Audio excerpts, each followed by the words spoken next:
So even for Indigenous researchers, assuming your natural protocols will work in unnatural settings is kind of worth thinking about.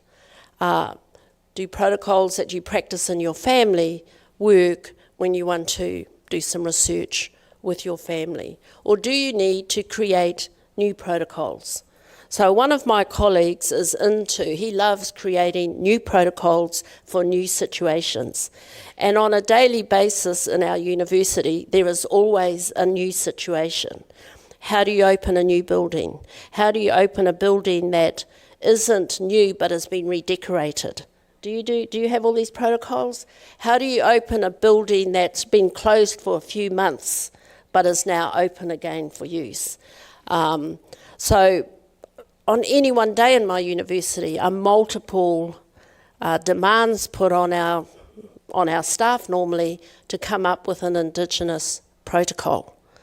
And one of my staff has had to tell our boss that we don't do dial-up protocols, that's not in our work plan, that we will negotiate a protocol, but we're not going to have staff running across the university to deliver one just because someone rang us up on the phone.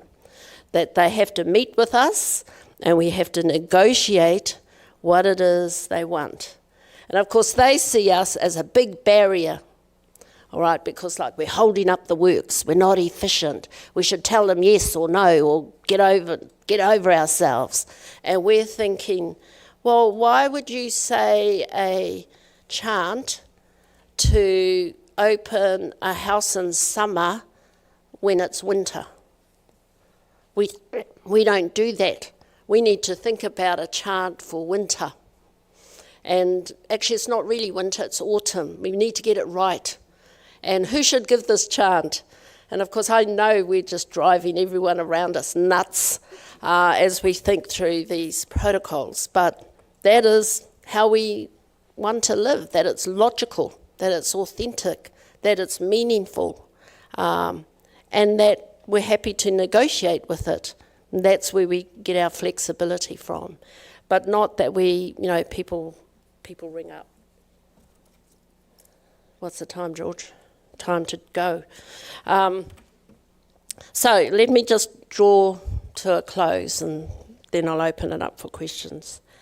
One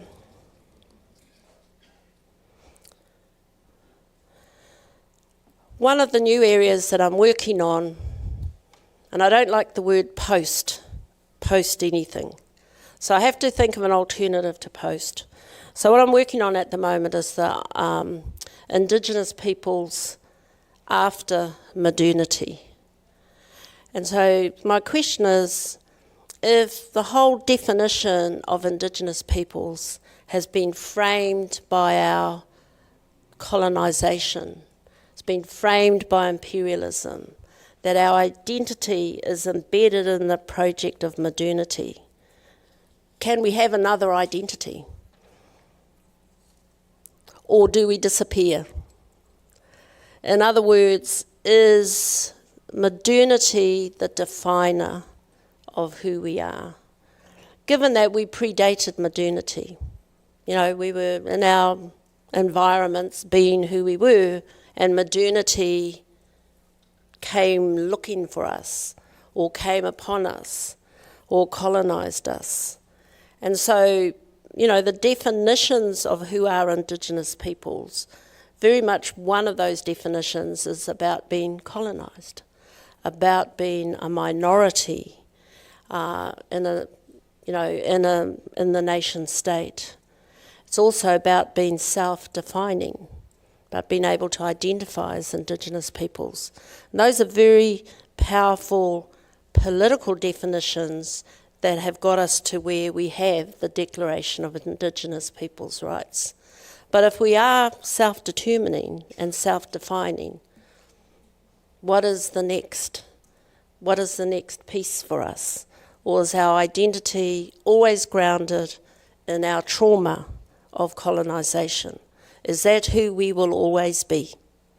So that's the question working through at the moment. And I'm working through it at a number of levels, like, is there an after Christianity? I know that's going to upset all my family. In other words, an after the missionaries came. Because missionaries brought us Christianity, but they brought it to us in about 25 different forms, right? And those forms were divisive. So we had this church having these rules, and this church had these rules, and this church had these rules, all of which were actually deliberately designed to keep people fragmented and separated. Had nothing to do with the belief in God or, the value of the Bible, but in the organisation of churches and how they sought to manage Indigenous communities. Is there an after colonisation? Or is colonisation our burden to carry forever? That we will always be engaged in the project of decolonisation, of reading colonisation, of interpreting colonisation. So why do I ask those questions? I ask them because when I move around my communities, I see self-defining tribes trying to be something else.